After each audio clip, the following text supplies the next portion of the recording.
Baik, selamat pagi Pak Den. Selamat pagi Bapak. Bagaimana kabarnya hari ini? Alhamdulillah baik. Bapak gimana? Ya, selamat juga, sehat-sehat saja. Oke, baik. Pak Den, hari ini kita akan melakukan pendampingan individu 5, yaitu tema pendampingan kita pada hari ini yaitu rancangan program yang berpihak pada murid. Ada beberapa fokus pendampingan yang akan kita lakukan hari ini. Yang pertama itu kita akan berdiskusi atau refleksi penerapan aksi nyata modul 3.1. Yang pertama. Yang kedua itu kita akan berdiskusi tentang rancangan program yang berdampak pada murid. Dan yang ketiga itu diskusi perkembangan komunitas praktisi yang dijalankan di sekolah. Jadi apa saja komunitas praktisi yang Pak Adin sudah jelaskan di sekolah itu dari implementasi lokasi Republik kemarin. Oke, bisa kita mulai ya? Siap. Baik Pak Adin. Untuk yang pertama ada beberapa hal awal pendampingan ini saya ingin bertanya kepada Pak Adin. Apa saja proses yang sudah berjalan selama 1 bulan terakhir ini, mulai dari kemarin dari PI 4 selesai sampai PI 4, rencana tindak lanjut dari pendampingan sebelumnya serta hal-hal yang dianggap sebagai capaian selama 1 bulan terakhir ini berdasarkan hasil pembelajaran daring. Silakan. Ya, Bang. Jadi untuk yang sudah berjalan selama 1 bulan ini, alhamdulillah dalam 1 bulan terakhir ini saya sudah mempelajari dan mengerjakan modul 3.2. Itu tentang pemimpin dan pengolahan sumber daya alam, sumber daya dan modal pada modul 3.2. Dan juga sementara sekarang pada modul 3.3 yaitu tentang pengelolaan program yang berdampak pada murid. Jadi sementara mengerjakan tugas di LMS. Terus rencana tindak lanjut untuk pendampingan ini yaitu nanti saya akan mengecek dan mengerjakan tugas-tugas yang ada di LMS baik di modul 2 dan 3 yang masih belum saya kerja, terutama aksi nyata. Masih ada aksi nyata yang saya belum buat dan belum unggah juga di YouTube. Adapun kegiatan yang lain yang dilaksanakan dalam pembelajaran yaitu pembelajaran berdiferensiasi itu. Saya masih sementara mau coba-coba untuk menerapkan di kelas. Jadi baru beberapa kelas yang sudah saya coba dan PSE itu nanti saya lebih mau menggali tentang coaching untuk rekan-rekan guru berbagi mereka. Nah, untuk capaian selama ini dari hasil program guru penggerak ini dalam penerapan di kelas yaitu saya sudah dapat memetakan aset itu dalam 7 kategori modal yang kita sudah pelajari kemarin di modul 3.2. Jadi mana yang modal manusia, modal lingkungan, sosial, politik itu sementara itu saya sudah alhamdulillah sudah paham sedikit-sedikit. Mungkin begitu. Oke, baik. Berarti capaian itu salah satunya tentang aset. Karena selama ini kan kita berpikir bahwa aset itu adalah sarana aja. Iya. Nah, ternyata aset itu bukan hanya sarana, tapi ada beberapa faktor yang menjadi aset. Oke. Baik Pak Den, saya sangat mengapresiasi dan saya mengucapkan terima kasih karena Pak Den sudah berbagi praktik baik yang sudah dilakukan dalam pembelajaran daring dan hasil pemantauan pembelajaran daring juga. Pak Den sangat aktif, hadir tepat waktu yang sesuai yang saya lihat di LMS. Dan sebelum kita masuk di pendampingan inti, mungkin saya akan meminta hasil observasi pembelajaran rekan sejawat. Yang kemarin Pak Den sudah melakukan observasi, nanti sebentar saya minta hasil observasi bersama rekan sejawat. Ya. Oke, Pak Guru, kita akan masuk di bagian inti pendampingan. Di sini saya akan menyampaikan ada beberapa pertanyaan, yaitu penerapan aksi nyata modul 3.1. Jadi di situ Pak sebagai calon guru penggerak itu sudah ditugaskan untuk melaporkan implementasinya melalui LMS. Kemarin itu tugas 3.1 itu. Jadi hari ini saya ingin mendiskusikan pengalaman dan refleksi dari aksi nyata yang sudah dikumpulkan. Ada beberapa pertanyaan yang saya ingin tanyakan kepada Pak Yen. Berdasarkan hasil pemetaan yang Bapak lakukan, bagaimana hal tersebut mempengaruhi proses pengambilan keputusan yang dilakukan oleh Pak? Silakan. Ya. Jadi berdasarkan hasil pemetaan itu yang kita sudah lakukan, jadi saya melalui pemetaan sumber daya itu menjadikan program sekolah untuk yang berpihak pada murid dapat dirancang dengan lebih optimal. Jadi nanti kita akan membuat program sekolah yang sesuai dengan sumber daya yang ada di sekolah, dan itu lebih berpihak pada murid. Oke. Hal apa yang menurut Bapak masih perlu dikembangkan atau dievaluasi? Ya, menurut saya yang perlu dikembangkan dari atau dievaluasi itu dari aset yang sudah berjalan, yaitu pada pemberdayaan aset sosial. Jadi dengan meningkatkan kerjasama dengan lembaga yang ada di luar sekolah yang dapat menunjang pembelajaran, seperti menjadikan guru tamu misalnya, kayak yang sementara kita pernah kasih datang itu dari BLH. Jadi mereka sebagai narasumber atau tamu untuk atau praktisi, sehingga dapat meningkatkan skill dari anak-anak dan termasuk Jadi yang perlu pakai makan ini ada kolaborasi dari luar. Ya, ada kolaborasi. Oke, menurut Pak Aden, untuk mendukung keberhasilan yang keputusan yang Pak Aden ambil untuk berkolaborasi dengan luar itu seperti apa yang keputusan yang mendukung? Jadi yang mendukung itu untuk teman mungkin adanya komitmen dan konsistensi dari dalam diri kita sendiri pribadi atau di sekolah menjalankan tahapan pengambilan keputusan, yaitu yang berdampak pada murid dan berbasis pada kekuatan aset yang ada di sekolah. Jadi itu bukti dukungan untuk keberhasilan. Oke. Yang berikut saya ingin tanyakan lagi, adakah pengalaman yang terjadi? Itu pengalaman yang terjadi itu baik dalam waktu dekat maupun selama Pak mengikuti pendidikan guru penggerak yang mencerminkan dilema etika. Dilema etika. Baik itu terkait dengan murid maupun terkait dengan rekan sejawat. Maksudnya ketika Pak mengambil keputusan, mungkin ada sedikit dilema etika yang terjadi di situ. Itu seperti apa? Pengalaman seperti apa? Mohon diceritakan. Ya, jadi pengalaman ini tentang ya tahun lalu, tentang ada seorang siswa namanya Phil. Dia tuh punya bakat tinju, bahkan dia sampai juara di Kupang. Dia mewakili SMP 3 di kabupaten, dia juara, terus dia ikut lagi tinju di provinsi, dia juara 1.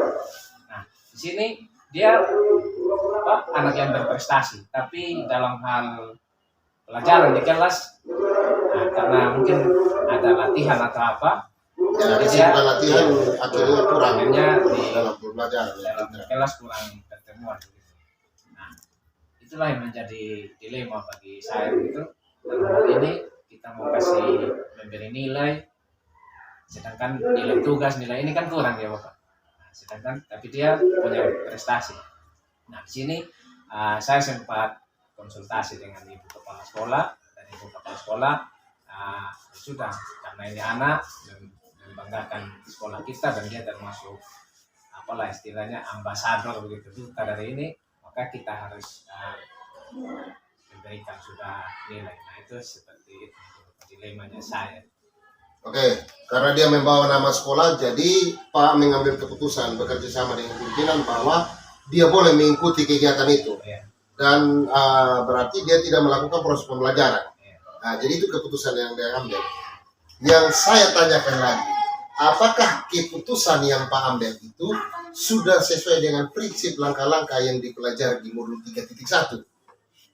Ya, jadi pengambilan keputusan itu sudah seperti yang ada di 3.1, di mana kita mempertimbangkan 4 paradigma dan 3 prinsip serta 9 langkah pengujian menjadikan keputusan lebih bisa dipertanggungjawabkan yang sudah pernah kita atau saya pelajari di modul 3.1 gitu. Ya, oke. Yang paling penting adalah setiap keputusan itu kita mengambil salah satu keputusan itu sesuai dengan apa prinsip-prinsip yang seperti tadi Pak jelaskan. Kalau sudah sesuai, mungkin kita bisa jalankan. Ya, mungkin yang berikut itu hal yang menurut Pak Aden masih perlu dikembangkan atau perlu dievaluasi dari proses pengambilan keputusan. Itu seperti apa? Jadi menurut saya yang harus kita evaluasi yaitu tentu setelah pengambilan keputusan kita diperlukannya observasi atau untuk mengukur keefektifan dari keputusan yang kita sudah ambil. Jadi kita harus ukur gitu. Sehingga itu bisa dijadikan bahan untuk refleksi dan evaluasi dalam keputusan berikutnya agar keputusan yang diambil dapat membahagiakan semua, jangan hanya satu pihak. Jadi seperti win-win solution. Oke, baik. Terima kasih banyak. Oke, Pak Aden, kita masuk di diskusi rancangan program yang berdampak pada murid. Jadi di sini saya ingin menanyakan tentang rancangan program yang sudah Pak Aden lakukan di sekolah. Apakah rancangan di sekolah itu sudah berpihak pada murid? Nanti di situ saya akan menanyakan ada beberapa pertanyaan. Yang pertama itu, apakah Pak Aden sudah membuat rancangan program yang berdampak pada murid? Sudah. Sudah ya.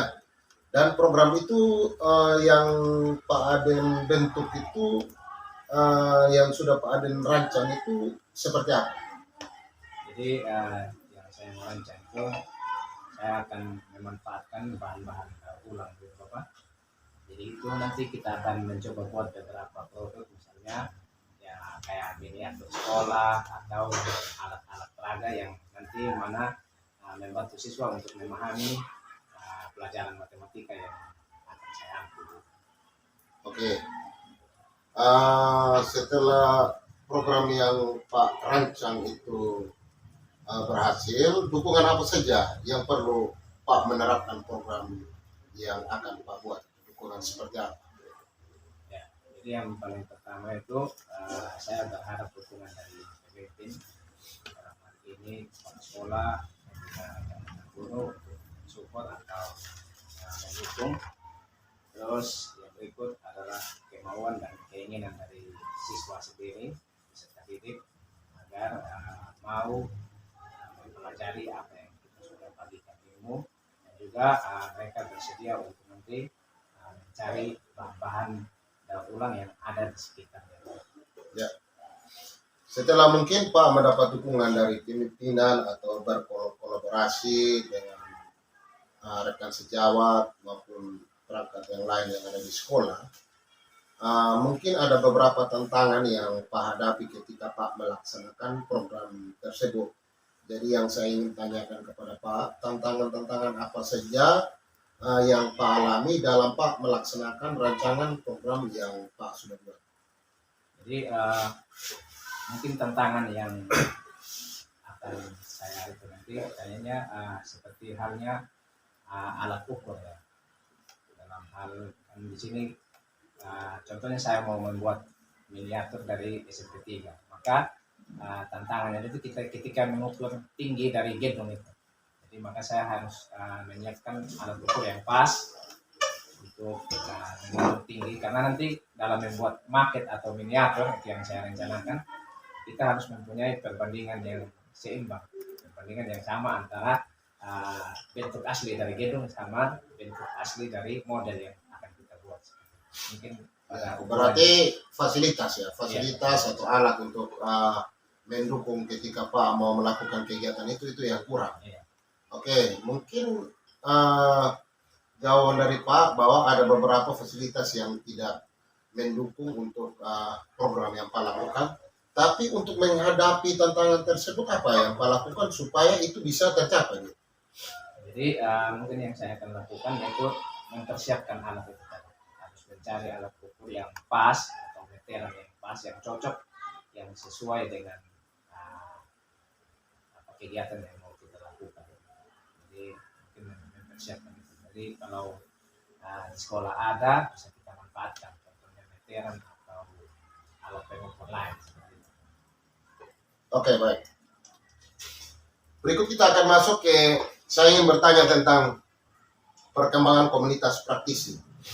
Jadi di sini saya akan membangun komunikasi dengan Pak Aden, yaitu tentang perkembangan komunitas praktisi yang sudah dijalankan di sekolah itu sesuai dengan implementasi dari rencana di Lokakarya kedua.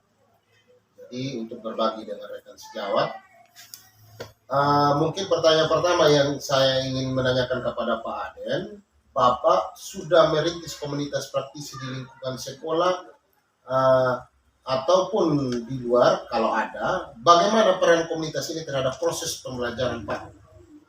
Jadi komunitas praktisi yang sudah saya buat itu atau sudah kita lakukan, perannya itu sangat bermanfaat dan itu sangat mendukung untuk kegiatan pembelajaran yang di dalam kelas. Terutama itu kayak masukan-masukan dari teman praktisi atau teman komunitas itu sangat bermanfaat dan sangat membangun bagi rekan-rekan yang ada di dalam komunitas itu sendiri.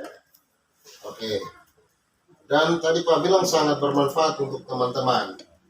Apa saja perubahan yang menyenangkan yang rekan-rekan komunitas praktisi itu dapatkan dari kegiatan komunitas itu? Jadi tadi mungkin ada manfaatnya yang membuat mereka senang ketika Pak melakukan hal itu apa?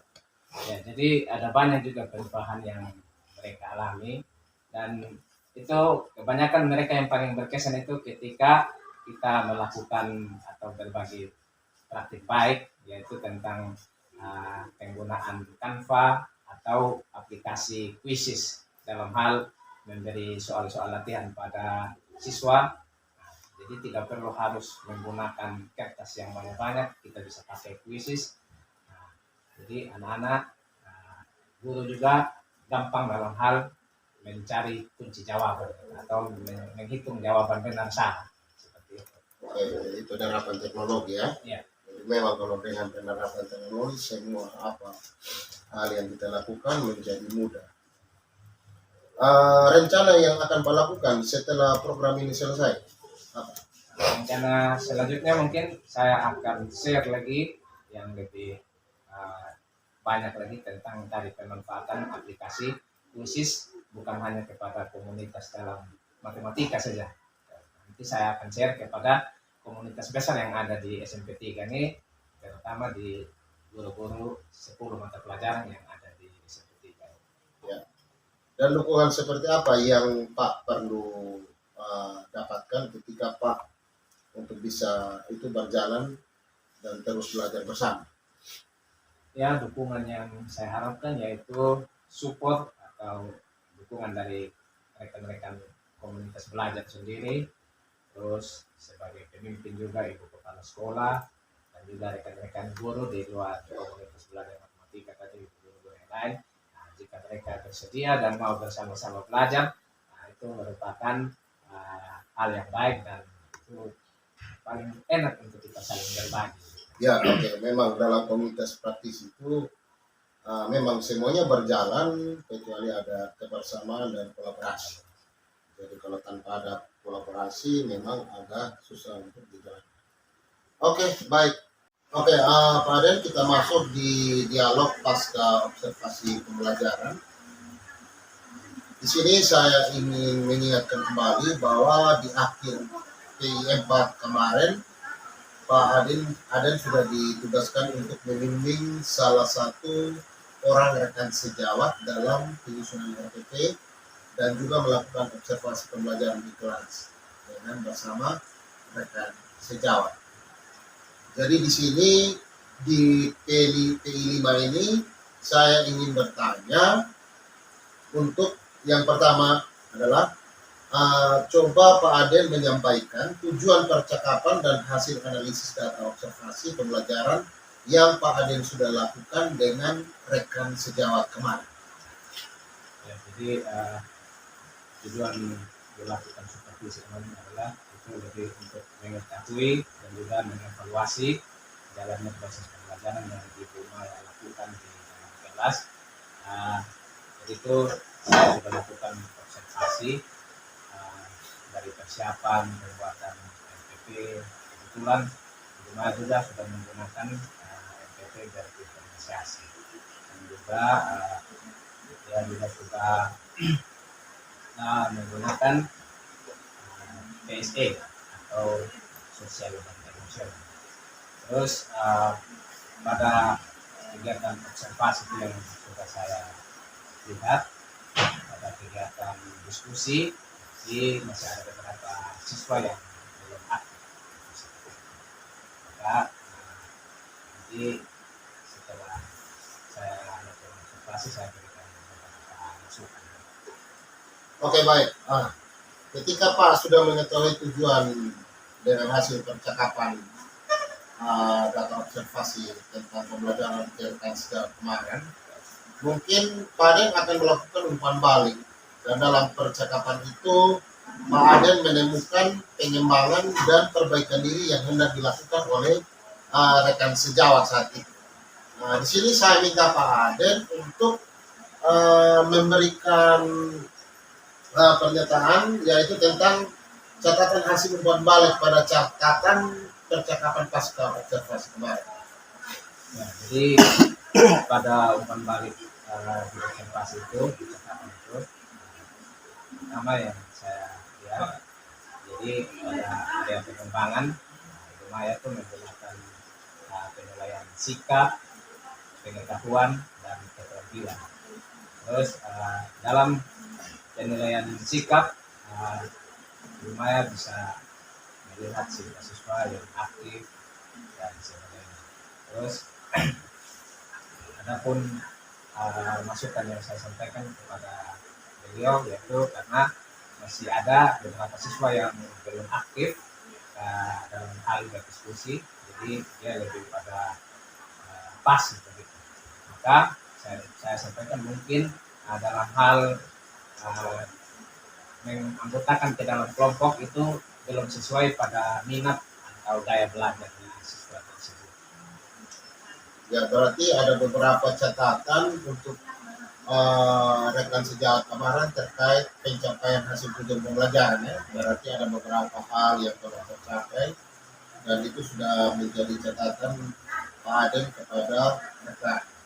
Terus sesuai dengan percakapan tentang pengembangan, di situ pasti Pak Aden dengan rekan sejawat itu melakukan percakapan tentang perencanaan untuk bisa mengantisipasi tentang ketidakcapaian perkembangan itu.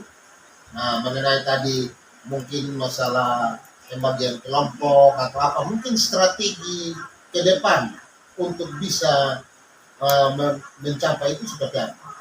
Jadi mungkin kedepannya Ibu Maya harus betul-betul memilah atau memilih siswa yang itu sesuai minat atau bakat atau daya belajar yang akan tersebut. Mungkin si anak tadi yang tidak aktif dia lebih pilih ke gaya belajar audio, atau mungkin dia lebih cocok pada kinestetik atau bisa juga audio visual. Jadi kadang kalau anak tersebut tidak aktif itu, dan mungkin ternyata dia terlalu malas untuk melihat, mungkin dia lebih senang untuk mendengar atau langsung mempraktekkan. Jadi lebih pada memilih daya belajar yang tepat kepada anak tersebut. Berarti rekan sejawat dari kawan guru itu harus merancang sedemikian rupa pembelajaran berdiferensiasi itu harus sesuai dengan minat dan bakat anak. Jadi itu untuk pengembangan selanjutnya. Oke. Yang berikut mungkin ini tugas yang harus dilakukan oleh Pak Aden, bahwa Pak Aden bersama rekan sejawat Ibu Maya harus membuat rencana aksi pengembangan diri. Nanti ada kolom aksi pengembangan diri itu, silakan formatnya diambil di modul 2.3 pada bagian aksi nyata, dan silakan diisi perencanaan untuk ke depan. Karena kemarin Pak Dorang sudah melakukan observasi kelas, ada beberapa hal yang tidak mencapai tujuan pembelajaran, karena tadi masalahnya penerapan pembelajaran berdiferensiasi. Nah, untuk merencanakan ke depan supaya itu bisa mencapai, Pak Dorang harus buat yang namanya rencana aksi pengembangan diri. Dan itu saya minta nanti diberikan dan dikumpulkan ke saya. Bisa, Pak Den? Siap, Pak. Oke, baik. Setelah ini saya ingin melakukan refleksi pada akhir pendampingan kita pada hari ini. Yang pertama saya ingin menanyakan kepada Pak Aden, setelah Pak menjalani program PGP ini, apa hal yang menurut Pak paling Pak kuasai dari materi-materi yang sudah dipraktekkan? Berarti mulai dari awal Pak mengikuti program sampai saat ini, hal-hal apa yang Pak kuasai atau materi yang Pak kuasai yang Pak menyenangkan ketika melakukan kegiatan? Jadi hal yang saya paling suka atau saya paling kuasai itu pada modul 1.4 itu tentang budaya positif. Di situ ada keyakinan kelas, ada institusi, nah itu, dan itu sudah saya terapkan, di kelas yang saya lakukan pembelajaran histori. Oke, berarti tentang kesepakatan kelas ya. Terus materi yang Pak rasakan masih membingungkan dan ingin dipelajari itu lebih dalam lagi, seperti apa? Nah, untuk yang masih saya kurang kuasai atau masih membingungkan itu, yaitu tentang pembelajaran berdiferensiasi. Nah, dalam hal ini saya masih sulit dalam menilai siswa ini kira-kira dia bagaimana untuk mencari minat atau daya belajar. Itu masih agak sulit karena dalam diagnosa yang ada. Karena kebanyakan anak-anak itu masih tidak menyampaikan dengan jujur gitu.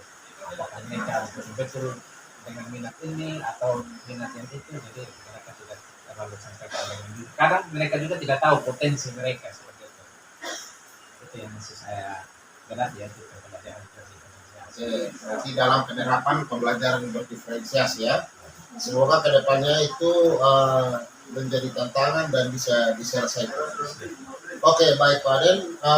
Sebelumnya saya sangat mengapresiasi dan mengucapkan terima kasih karena Pak Aden telah berbagi praktik baik yang sudah dilakukan dalam pembelajaran daring selama ini. Mungkin saya hanya mengingatkan sedikit, yaitu Pak Aden harus mengumpulkan dan menginput survei tentang kompetensi guru penggerak, itu feedback 360. Kegiatan ini sudah harus dilakukan sebelum pelaksanaan PIN. Jadi sebelum PIN nanti, Pak Aden sudah melakukan menginput survei ini di LMS. Yang pertama itu menyebarkan kuesioner survei sesuai peran dengan jenjang yang diampu oleh Pak Aden dengan respon kepala sekolah. Rekan guru itu sebanyak 5 orang, terus dengan peserta didik juga ada 5 orang. Dan Pak Aden juga diharapkan untuk mengisi itu self evaluation ada di LMS. Dan untuk berikut lagi saya mengingatkan bahwa untuk melakukan diskusi terkait pemetaan aset. Karena sekarang kita sudah masuk di modul 3 titik berapa? Ya, jadi ini Pak Aden harus melaksanakan ini sebelum PIN dilakukan. Jadi ada hal-hal yang Pak harus lakukan. Yang pertama itu Pak harus menentukan diskusi pemetaan aset ini bersama kepala sekolah. Jadi silakan didiskusi dengan kepala sekolah tentukan sudah kapan waktu jadwal pemetaan aset itu akan dilakukan. Mengundang aktor. Aktor itu di situ ada rekan guru, murid, orang tua, tokoh setempat, perwakilan gender, pokoknya yang terlibat dalam diskusi. Terus membuat notulen hasil diskusi, mengambil foto dokumen kegiatan, mengumpulkan hasil pemetaan. Jadi jangan lupa ini dikumpulkan atau dilaksanakan sebelum PIN, apapun yang terjadi. Jadi jika ada hal terkait pembelajaran daring yang perlu diketahui oleh fasilitator, silakan nanti ditulis di dalam jurnal komunikasi di LMS. Oke, paling itu saja inti dari penampilan kita pada hari ini, dan akhir dari penampilan ini sudah selesai. Saya memberikan apresiasi dan saya mengucapkan terima kasih banyak. Semoga sukses dan sampai tahap akhir. Oke? Terima kasih banyak. Terima kasih banyak. Selamat siang.